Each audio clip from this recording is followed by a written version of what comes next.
Everybody, मैं doctor Taufiq Hussain, associate professor in higher education.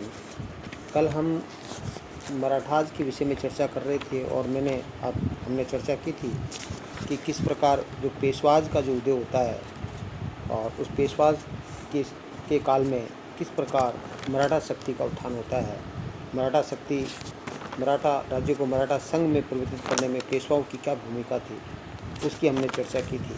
हमने जो प्रथम पेशवा बालाजी विश्वनाथ के विषय में चर्चा की थी और बालाजी विश्वनाथ के विषय में हमने देखा था किस प्रकार बालाजी विश्वनाथ ने साहू के विरोधी और ताराबाई के समर्थकों को किस तरह से, विरोधियों को किस तरह से उनका अपनी तरफ मिलाया और किस तरह से जो साहू के लिए जो धन की समस्या है उसका व्यापारियों से किस प्रकार उसने ऋण लेकर के धन की समस्या उसको समाधान किया, किस प्रकार मराठा सरदारों की जो जागीरें हैं उनको वंशानुगत कर दिया और विभिन्न पदों का किस प्रकार वंशानुगत कर दिया।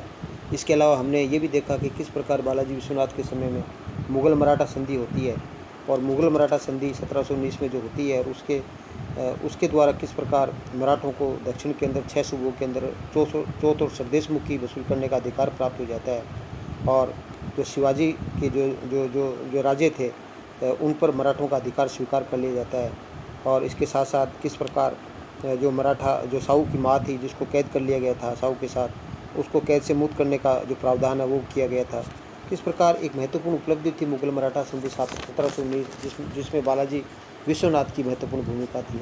उसके पश्चात जो बाजीराव प्रथम है जिसको लड़ाकू पेशवा कहा जाता था, उसकी महत्वपूर्ण उपलब्धि ये थी कि ये विस्तारवादी प्रवृत्ति का व्यक्ति था और इसके समय में मराठों ने उत्तरी भारत के अंदर विस्तार किया और इसकी जो नीति थी, इसका मानना था कि वो ये कहा करता था कि हमें इस जर्जर वृक्ष के नीचे वृक्ष के तने पर आक्रमण करना चाहिए, शाखाएं तो स्वयं गिर जाएगी।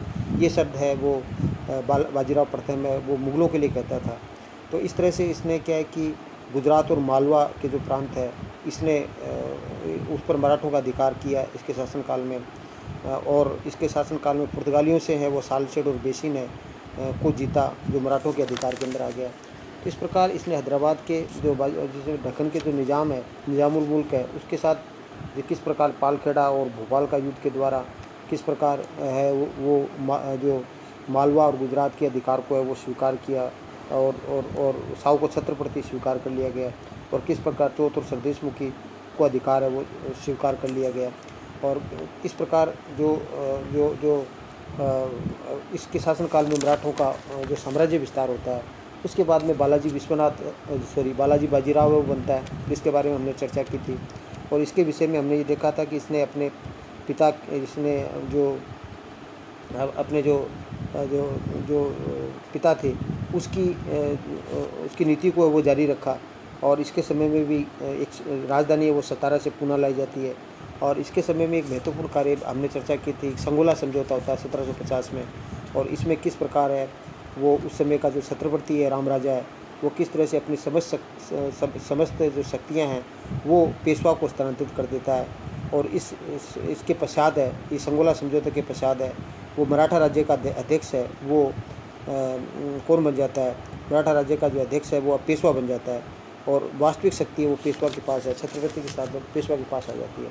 इसके समय की जो दूसरी महत्वपूर्ण घटना है वो पानीपत का तृतीय युद्ध माना जाता है जो 14 जनवरी 1761 को हुआ और हमने देखा कि पानीपत का तृतीय युद्ध बालाजी बाजीराव के समय में हुआ और इसके अंतर्गत क्या है कि ये एक तरफ इसके अंदर अहमद शाह अब्दाली जो अफगान शासक था वो था और दूसरी तरफ है मराठों का नेतृत्व है सदाशिवराव भाऊ जो मराठा सेनापति था और बालाजी विश्वनाथ का पुत्र विश्वास राव है वो उसका नेतृत्व कर रहे थे। लेकिन अहमद शाह अब्दाली है इन दोनों की नेतृत्व की जो संयुक्त मराठा सेना उसको पराजित कर देता है और मराठा सेना पराजित हो जाती है। तो इसमें हमने देखा कि अब ये जो मराठा सेना है वो पराजित क्यों हो गई, इसके पीछे क्या कारण थे। तो इसके कारणों की हमने चर्चा की थी। हमने देखा था कि इसके पीछे मराठों की पराजय का जो प्रमुख कारण है वो अब्दाली की सेना है वो मराठों की तुलना में ज़्यादा थी। जो अहमद शाह अब्दाली है उसकी सेना ज़्यादा थी जबकि मराठों के पास कम थी। हालांकि मराठों के पास सेना तो थी लेकिन जो सेना थी वो उस प्रशिक्षित सेना कम थी, भीड़ है वो ज़्यादा थी।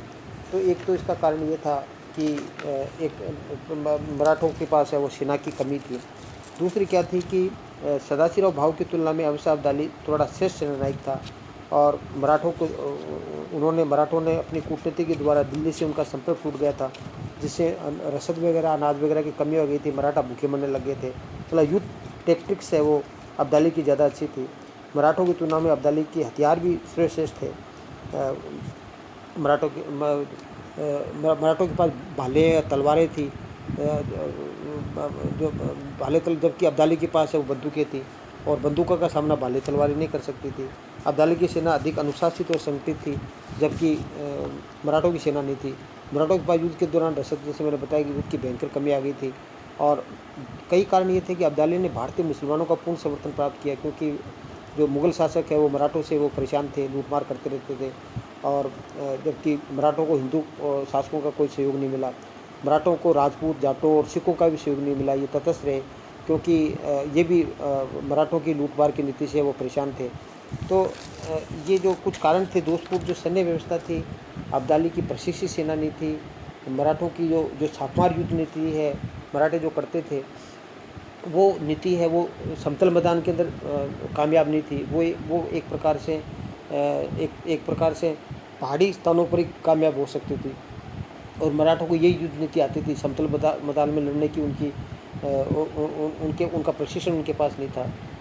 और जो एक तरह से सदाशिवराव भाऊ का अहंकार भी था, क्योंकि सदाशिवराव भाऊ अहंकारी था। दम्भी प्रवृत्ति के कारण से जाट राजा सूरजमल का उपयोगी जो परामर्श था उसने स्वीकार नहीं किया और मराठा सरदारों की सलाह के अनुसार पानीपत के शत्रु के विरुद्ध छापामार युद्ध नीति न अपनाई और उससे होलकर और सिंधिया जैसे योग्य सरदारों को भी अपने अहंकारी स्वभाव के कारण असहयोगी बना लिया। तो एक तरह से होलकर और सिंधिया का सहयोग भी उनके नहीं मिला। तो एक प्रकार से जो सदाशिवराव भाऊ की दम्भी प्रवृत्ति है वो पानीपत के युद्ध में मराठों का कारण बना, क्योंकि यदि अहंकारी प्रवृत्ति नहीं होती तो जाटों को और उनको अपने मिलाता, उनकी सलाह को मानता, होलकर सिंधिया को भी मिलाता और मराठा सरदारों में आपस में भी मतभेद था, उनमें आपस में एकता नहीं थी और अब्दाली को भारतीयों का सहयोग भी नहीं मिला, क्योंकि रुहेलखंड और अवध के नवाब सुजाउद्दौला, रुहेलखंड के रुहेला है वो एक तरह से मराठों की लूटमार की नीति से परेशान थे। इसलिए उन्होंने मराठों के विरुद्ध अब्दाली को अपना पूर्ण सहयोग दिया, जिससे अब्दाली की शक्ति वो बढ़ गई। और जैसे विश्वासराव की भी क्या है कि युद्ध के रणभूमि के अंदर मृत्यु हो गई, जिसके कारण से मराठी सेना अस्त व्यस्त हो गई और उनमें भगदड़ सी मच गई थी। तो ये कुछ कारण थे। रसद की मराठों की टैक्टिस के कारण से, अब्दाली की टैक्टिस के कारण से जो मराठा सेना की सैन्य सामग्री का रसद मार्ग है वो अब्दाली ने काट दिया था, जिससे भोजन की समस्या उपस्थित हो गई थी। तो अंत में भूखे मरने की अपेक्षा उन्होंने युद्ध में लड़कर मरना उचित समझा। तो इस प्रकार ये कई कारण थे जिसके कारण से पानीपत के तृतीय युद्ध के अंदर वो मराठा की पराजय होती है। लेकिन इस युद्ध का बड़े विनाशकारी परिणाम वो साबित हुए और इस युद्ध का जो सबसे विनाशकारी परिणाम है वो ये हुआ कि एक तरह से मराठा संघ का अंत हो गया और इस युद्ध में मराठा संघ का अंत हो गया और प्रमुख सरदार सिंधिया, होलकर, गायकवाड़, भोसले जो स्वतंत्र शासक बन गए ये और मराठा शक्ति विभाजित हो गई और आपसी वैमनस्य के कारण मराठों ने स्वयं ने शक्ति का विनाश कर लिया। मतलब मराठा शक्ति, अब जो मराठा संघ था वो एक तरह से समाप्त हो गया। पेशवा का प्रभुत्व वो हो गया। जो पानीपत के तृतीय मराठों में जो एकता और पेशवा के प्रभुत्व वो एकदम से ख़त्म हो गया और एक तरह से इसमें जो इस युद्ध के बाद मराठा भारत की जो पहले स्रोत शक्ति मानी जाती थी, अब वो स्रोत शक्ति न रहकर के भारत की प्रमुख शक्ति, राजनीतिक शक्ति बन गई। इस युद्ध में मराठा शक्ति का जो पतन प्रारंभ हो गया और मराठों की पराजय से भारत में ब्रिटिश शासन की स्थापना का जो मार्ग है वो प्रशस्त होता है। तो इस युद्ध के बाद है, पानीपत के तृतीय युद्ध के बाद में 23 जून 1766 को बालाजी बाजीराव की मृत्यु हो जाती है और उसके पश्चात पेशवा माधव नारायण है वो पेशवा बनता है और ये बाजीराव का लड़का था और इसमें खोई भी मराठा शक्ति को फिर से एकत्रित किया और मराठा सम्मान को पुनः स्थापित करने का प्रयास किया, जिसमें इसने निज़ाम और हैदर अली को पराजित किया। और एक ये अंतिम पेशवा था जो ये इसके विषय में कहा जाता है कि जो थोड़ा ठीक था और इसने मराठा साम्राज्य के लिए पानीपत का मैदान उतना घातक सिद्ध नहीं हुआ जितना कि पेशवा माधव नारायण की मृत्यु, क्योंकि इसकी अचानक मृत्यु हो गई। इसने पेशवाओं की शक्ति, मराठा की खोई हुई, पानीपत की खोई हुई जो सम्मान है उसको पुनः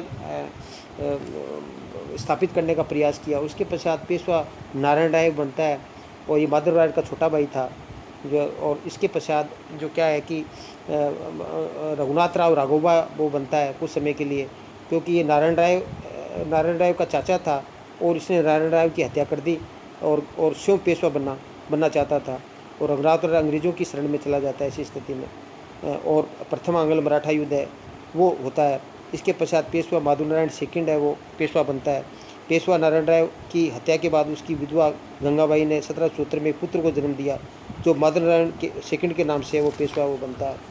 और इसके समय के अंदर एक महत्वपूर्ण घटना थी, क्योंकि जो माधव नारायण सेकंड है वो छोटा बच्चा था, तो इस पेशवा की अल्पायु के कारण मराठा राज्य की देखभाल एक 12 नामक 12 सरदारों की एक संसद परिषद बनाई गई, जिसका अध्यक्ष नाना फडणवीस को बनाया गया। और इस प्रकार 1773 से 1800 तक मराठा राज्य की बागडोर है वो 12 काउंसिल के हाथ में रही, जिसका अध्यक्ष है वो नाना फडणवीस था। और 1795 में माधव नारायण है वो सेकंड है वो आत्महत्या कर लेता है। और ऐसी स्थिति में पेशवा बाजीराव सेकंड है वो अंतिम पेशवा बनता है 1796 से 1818 में। तो ये राघोबा का पुत्र था। पेशवा बाजीराव सेकंड अंग्रेज़ों की सहायता से पेशवा बना था, क्योंकि राघोबा अपने चाचा जो आपका वो अंग्रेज़ों की शरण के अंदर ही चला जाता है और इसकी सहायता से ये पेशवा बनता है। और ये अपने प्रधानमंत्री राघोबा का पुत्र था ये, और ये अपने प्रधानमंत्री नाना फडणवीस से ईर्ष्या करता था। 1800 ईस्वी नाना फडणवीस की मृत्यु के बाद ये मनमानी करने, क्योंकि 1800 में नाना फडणवीस की मृत्यु हो जाती है, ऐसी स्थिति में बाजीराव सेकंड है वो मनमानी करने लग जाता है। और इसके समय में अंग्रेज़ों के मध्य और बाजीराव सेकंड और अंग्रेज़ों के मध्य बेसिन की संधि होती है 1802 में। और इस बेसिन की संधि के अंतर्गत बाजीराव सेकंड ने अंग्रेज़ों की अधीनता स्वीकार कर ली। वेलेस्ली की सहायक संधि वो स्वीकार कर लिया और मराठा सरदारों ने इस अपमानजनक संधि पर रोष व्यक्त किया और इस अपमानजनक संधि को समाप्त करने के लिए युद्ध की तैयारी की। परिणामस्वरूप द्वितीय आंग्ल मराठा युद्ध हुआ, क्योंकि इसने अंग्रेज़ों की अधीनता स्वीकार कर ली थी बाजीराव सेकंड ने, जिसके फलस्वरूप द्वितीय आंग्ल मराठा युद्ध हुआ था। और 1818 में पेशवा पद हमेशा के लिए वो समाप्त हो गया द्वितीय आंग्ल मराठा युद्ध के पश्चात। और पेशवा बाजीराव सेकंड को अंग्रेज़ों ने 8 लाख रुपये पेंशन देकर के कानपुर के निकट बिठूर भेज दिया। और बाजीराव सेकंड की मृत्यु के पश्चात अंग्रेज़ों ने उसके दत्तक पुत्र नाना साहब है, जिसको दंदूपंत भी कहा जाता है, उसको पेंशन देने से इनकार कर दिया। तो इस प्रकार नाना साहब है वो 1857 का विद्रोह के अंदर अंग्रेज़ों के विरुद्ध है वो भाग लेते हैं। और अंग्रेज़ों को दमन चक्र के प्रारंभ होने पर नाना साहब और नेपाल है वो चले जाते हैं। तो इस प्रकार जो अंतिम पेशवा था वो पेशवा बाजीराव सेकंड थे, जिसको अंग्रेज़ों ने 8 लाख रुपये पेंशन है वार्षिक पेंशन दे करके है वो बिठूर भेज दिया था। तो इस प्रकार क्या है कि ये जो 8 पेशवाज हैं उन पेशवा के शासनकाल के प्रथम 3 पेशवा के शासनकाल के अंदर है वो एक प्रकार से मराठा शक्ति का विस्तार होता है। लेकिन बाद के जो पेशवाज हैं वो थोड़े वीक साबित होते हैं। एक विशेष रूप से जो माधव नारायण सेकंड है उसकी 1772 में मृत्यु हो जाती है। उसके बाद में जो पेशवाज हैं वो वीक रहते हैं और ऐसी स्थिति के अंदर क्या है कि मराठा शक्ति है उसका एक तरह से पतन हो जाता है और भारत के अंदर है वो अंग्रेज़ी साम्राज्य स्थापित करने का मार्ग वो प्रशस्त है वो हो जाता है। तो इस प्रकार हमने मराठा शिवाजी के बाद में जो किस प्रकार संभाजी है और किस प्रकार साहू है जो छत्रपति बनते हैं और किस प्रकार छत्रपति और पेशवाओं के शासनकाल में किस प्रकार मराठा शक्ति का उदय और विस्तार होता है उसकी हमने चर्चा की। और आपके 1761 के पानीपत के तृतीय युद्ध तक का सिलेबस में है। आगे आंग्ल मराठा युद्ध है जो आपके सिलेबस में नहीं है, वो आप मॉडर्न इंडिया के अंदर 3rd ईयर के अंदर अध्ययन करेंगे। आंग्ल मराठा युद्ध, प्रथम आंग्ल मराठा युद्ध, द्वितीय आंग्ल मराठा युद्ध है और तृतीय आंग्ल मराठा युद्ध है। 3 आंग्ल मराठा युद्ध होते हैं। 1818 के अंदर है वो तृतीय आंग्ल मराठा युद्ध होता है। और इस तृतीय आंग्ल मराठा युद्ध के अंदर जो एक तरह से पेशवा का पद है वो एक प्रकार से हमेशा के लिए वो समाप्त कर दिया जाता है। और एक तरह से मैंने आपको बताया कि नाना साहब को वो तो इसके साथ ही पेशवा पद समाप्त हो जाता है तृतीय आंग्ल मराठा के साथ ही। और बिठूर के अंदर ही है बाजीराव सेकंड है उसकी है वो मृत्यु हो जाती है। तो तृतीय आंग्ल मराठा युद्ध के पश्चात है वो अंग्रेज़ है वो पेशवा के पद समाप्त कर देते हैं और एक तरह से पेशवा का राज्य है वो एक तरह से मराठा जो एक तरह से ब्रिटिश राज्य के अंदर वो मिला लिया जाता है। तो ये आप हैं वो 3rd ईयर में पढ़ेंगे आगे। और फिर ये आपका मराठा है जो औरंगजेब के समय के अंदर जो मराठा शक्ति का उदय होता है वो एक तरह से 1818 के अंदर है वो मराठा शक्ति है उसका पतन हो जाता है। इसके विषय में आप मंथन और चिंतन करें कि आखिर ऐसे कौन से कारण थे जिसके कारण से मराठा है वो लंबे समय तक है वो अपना साम्राज्य वो स्थापित नहीं कर सके। Thank you. जय हिंद, जय भारत।